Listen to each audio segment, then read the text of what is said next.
Assalamualaikum warahmatullahi wabarakatuh. Sebelumnya saya ucapkan terima kasih banyak atas waktunya saya dapat mewawancarai Ibu Guru dari SD Sahabat Mutiara Bandung, yaitu ada Ibu Dita dan juga Ibu Dita. Sebelumnya saya ingin tahu kalau Ibu Dita itu memotivasi dari kelas 1, kalau Ibu Dita dari kelas 5. Izin Ibu, pada kesempatan kali ini saya ingin mengajukan beberapa pertanyaan terkait teknologi. Seperti yang kita ketahui bahwa dunia pendidikan itu tentunya mengikuti perkembangan zaman, apalagi itu pasti terkait dengan teknologi. Yang ingin saya tanyakan itu terkait ingin tahu bagaimana penggunaan teknologi informasi dalam pembelajaran sehari-hari di SD Sahabat Mutiara Bandung, khususnya mungkin yang akan saya ajukan kepada Ibu Dira dan Ibu Dita selaku wali kelas 1 dan juga kelas 5. Mungkin mohon berkenan untuk Ibu siapa dulu yang ingin menjawab. Mungkin bagi saya gitu ya, apalagi zaman sekarang ini di mana perkembangan teknologi semakin berkembang pesat gitu ya, penting bagi kita gitu sebagai pendidik itu melihat dan memahami bahwa ini tuh bukan hanya sekedar perubahan biasa gitu, tapi juga penting bagi kita untuk melihat dan memahami bahwa ini tuh peluang gitu. Sebagai pendidik kita harus melihat ini tuh sebagai peluang. Perubahan teknologi ini, perkembangan teknologi ini sebagai peluang bagi kita untuk menciptakan atau merencanakan pembelajaran yang lebih inovatif dan menarik gitu, dan efektif tentunya bagi anak-anak, khususnya gitu ya bagi kelas 1 saya sendiri. Penggunaan media pembelajaran ini tidak hanya saya gunakan sebagai media pembelajaran, tapi juga saya gunakan sebagai sarana atau sebagai media pengenalan kepada anak-anak bahwa ternyata teknologi itu bukan hanya membawa hal yang negatif gitu, membawa pengaruh negatif, tapi ternyata juga bermanfaat bagi kita untuk membantu kita belajar seperti itu. Baik, terima kasih Ibu Dita. Mungkin kalau dari Ibu Dita sendiri bagaimana?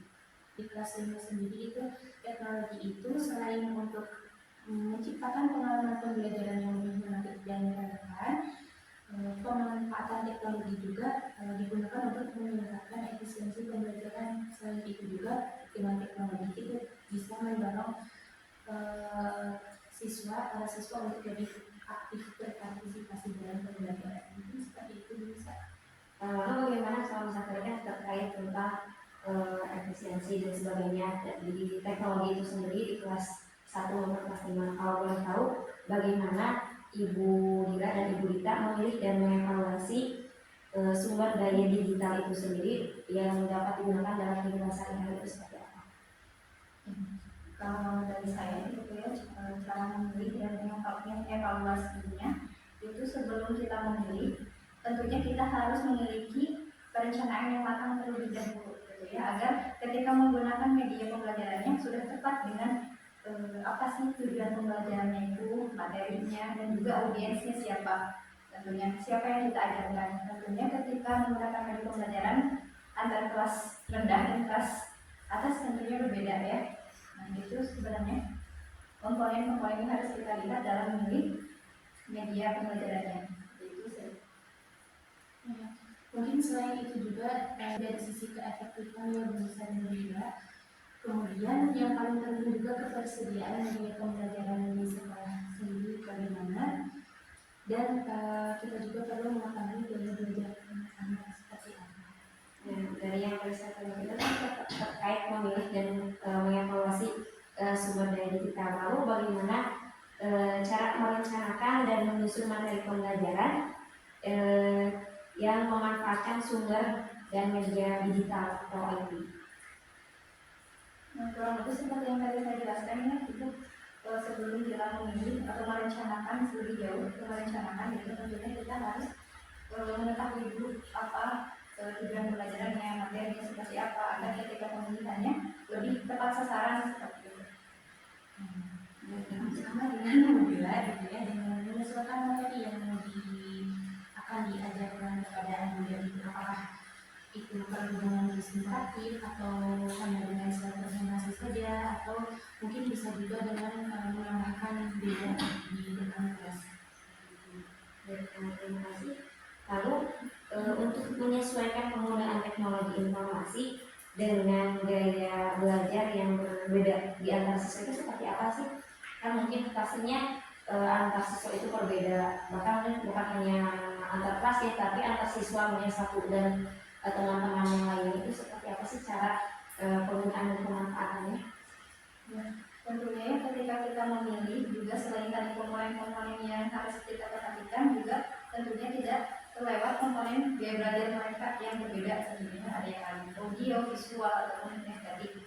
Nah, ketika memilih tersebut bagaimana caranya kita untuk memilih media pembelajaran yang memfasilitasi semua gaya belajar mereka gitu dalam mungkin dalam satu waktu tersebut begitu. Kebetulan ketika saya beberapa kali melihat gitu ya media pembelajaran yang digunakan pada kelas rendah gitu tentunya, atau contohnya yang pernah saya gunakan media pembelajaran di mana materi mengenai suku kata begitu. Mungkin kalau secara dulu gitu ya kita belajar dulunya itu kan di papan tulis ditulis di buku seperti itu. Namun sekarang setelah perkembangan teknologi gitu ya ada aplikasi yang menyediakan belajar suku kata tapi dengan lebih menarik perhatian Anda gitu, menarik perhatian siswa dengan adanya dilengkapi visualnya yang gambar-gambar menarik, kemudian audio dan disediakan latihan Anda untuk mencari suku kata seperti itu. Kalau dari kelas 5 sendiri bagaimana? Betul sekali yang Bu Dina tadi katakan, juga bisa bahwa dengan memilih metode pembelajaran yang sesuai dengan gaya belajar siswa, guru juga dapat meningkatkan pemahaman siswa dan hasil belajar mereka. Nah, kalau tadi kan menyesuaikan bagaimana cara menyesuaikan penggunaan teknologi. Lalu cara memastikan bahwa penggunaan teknologi informasi dalam pembelajaran mengakomodasi kebutuhan siswa dan kebutuhan khususnya itu seperti apa ya? Ya mungkin karena memang dalam satu kelas itu pasti ada yang kemampuannya majemuk ya, tidak pasti sama semua. Nah, bagaimana caranya kita sebagai pengajar, sebagai pendidik dalam meneliti atau mengevaluasi apakah media yang kita gunakan ini benar-benar mengakomodasi kebutuhan mereka gitu ya. Caranya dengan mengevaluasi misalnya setelah pembelajaran kita dengan melihat hasil pembelajaran siswa mungkin. Jika dirasa kurang sesuai dengan apa yang kita harapkan atau belum mencapai tujuan pembelajaran, mungkin bisa kita untuk selanjutnya menerapkan pembelajaran diferensiasi, di mana sekarang itu kan dalam kurikulum Merdeka ada pembelajaran diferensiasi, di mana Anda dikelompokkan sesuai dengan kemampuan dan minatnya. Mungkin seperti itu. Nanti ketika pemilihan medianya pun akan disesuaikan dengan gaya belajar mereka. Mungkin yang visual dengan visual, yang audio dengan audio, kinestetik dengan kinestetik. Memperhatikan tantangan yang ada, kita dapat memastikan bahwa setiap anak memiliki kesempatan untuk berkembang dan berkontribusi secara maksimal dalam masyarakat. Lalu kalau dalam memfasilitasi dan kolaborasi antara siswa menggunakan teknologi informasi dalam pembelajaran tersebut itu bagaimana bisa seperti apa? Mungkin untuk kelas saya yang kelas rendah, kalau melihat kelasnya juga melihat apa yang saya rasakan juga. Untuk kolaborasi itu sendiri bisa kita penggunaan IT itu dalam penggunaan media pembelajaran yang berbasis mungkin Classroom, WhatsApp group atau Telegram seperti itu ya. Namun untuk kasusnya K1 gitu sudah di mana mereka belum begitu paham bagaimana cara ngetik, cara ya menggunakan guru-guru tersebut begitu. Mungkin untuk kolaborasinya memang tidak terlalu tidak terlalu menonjol gitu mungkin. Cuman untuk media-media yang lain mungkin ada interaksi, tapi media yang digunakan dalam kelas seperti itu. Namun mungkin kalau melihat ke belakang gitu ya, waktu zaman COVID gitu ya itu itu tuh penggunaan yang media berbasis digital tersebut dalam pembelajaran gitu ya dapat mendukung kolaborasi tentunya seperti itu, di mana anak-anak itu bukan hanya belajar belajar dengan temannya saja gitu, teman kelas, di mana mereka itu bisa belajar dengan dan mengenal teman-teman yang di luar kelas bahkan di luar sekolah seperti itu dengan beberapa platform yang disediakan oleh pemerintah seperti itu.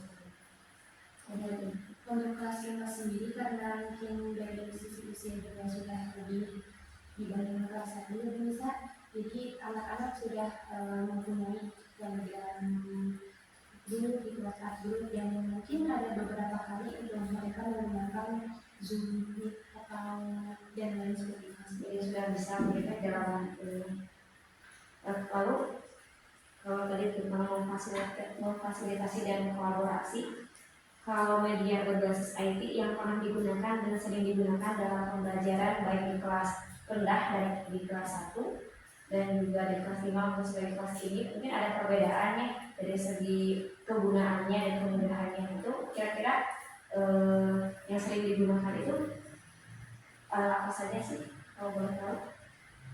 Kalau dari kelas 1 sendiri itu saya seringnya menggunakan media yang berbasis ada gamenya seperti games edukatif seperti itu ya, dimana game-game seperti itu kan dapat menarik perhatian siswa gitu ya, dimana yang tadinya bosan gitu mendengarkan aja, nah mereka tertarik untuk melihat ketika yang menjelaskannya mungkin apa ya, bukan penjelasannya lebih menarik gitu, dimana misalkan dengan penggunaan animasi seperti itu.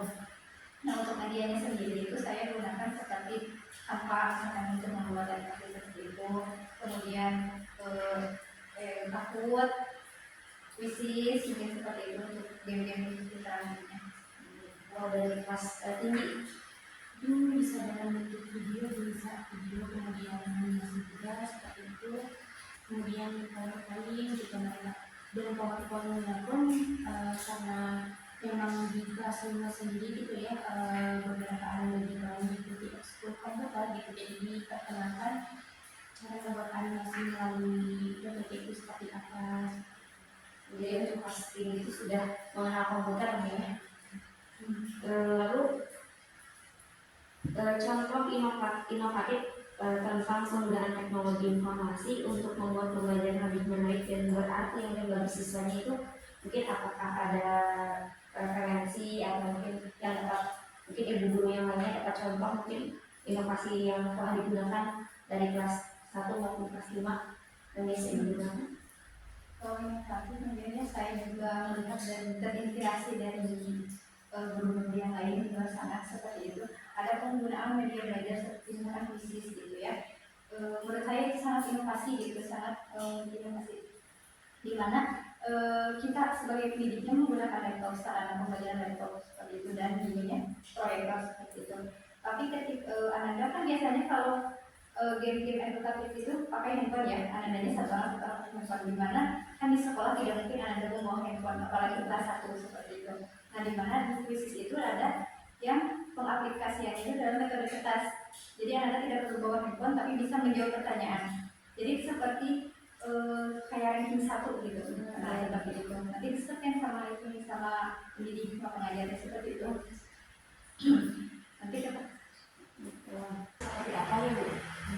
Untuk kelas 5 sendiri mereka itu lebih antusias bisa ketika diberikan proyek atau komunikasi gitu ya ke kelompok yang mana kreativitas mereka itu dikeluarkan seperti itu. Contohnya kemarin saat membuat video gitu ya, kebetulan di tahun sebelumnya juga sudah ada referensi video iklan yang dibuat oleh kakak kelasnya dan sekarang di kelas 6 seperti itu, dan mereka tertarik gitu, sangat antusias sekali dalam membuat dan merencanakan proyek tersebut.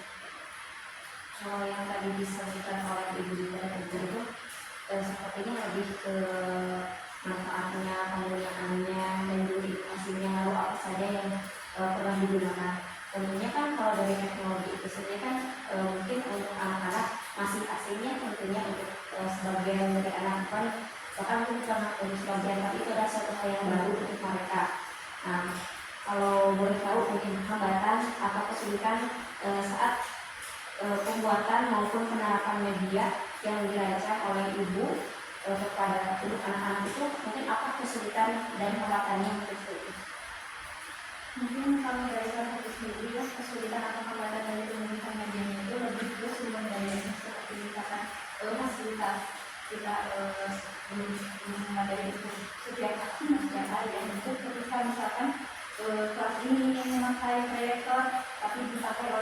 lain gitu, selain tempat lain seperti itu.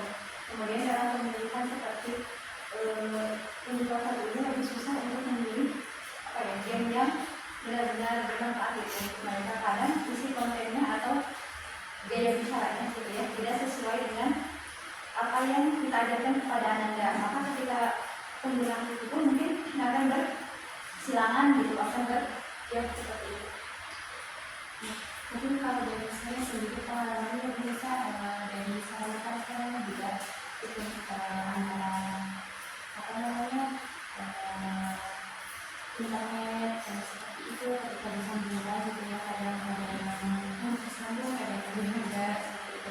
Kemudian untuk apa ini pemutaran video juga karena masih dari network juga seperti itu yang mana dengan itu kemudian para seperti itu juga. Kalau ini kan tadi yang disebutkan itu terkait hambatan dan kesulitan saat penerapan atau mengalaminya. Lalu tindakan atau solusi dari kesulitan dan hambatan tersebut itu dari ibu sendiri, terus solusinya itu seperti apa? Ketika memang ada hambatan yang sudah dialami sendiri, tentunya kan ada solusinya gitu. Ternyata karena internet yang tidak memadai atau misalnya proyektor hanya terbatas untuk jumlahnya, itu solusinya itu bagaimana dari hambatan tersebut? Kalau dari saya pribadi seperti itu mungkin jika kendala yang saya sebutkan mengenai fasilitas proyektornya terbatas seperti itu, mungkin saya mengatasinya dengan menjadwal gitu. Kapan saya harus menggunakan media informasi digital agar tidak bentrok dengan hal lain juga. Kemudian dalam pemilihan konten, ketika misalkan saya kesulitan dalam pemilihan kontennya untuk yang sesuai dengan Anda, yang selaras dengan Anda gitu, saya bikin sendiri seperti itu, membuat sendiri dengan memanfaatkan media-media yang memang sudah banyak disediakan di internet seperti itu.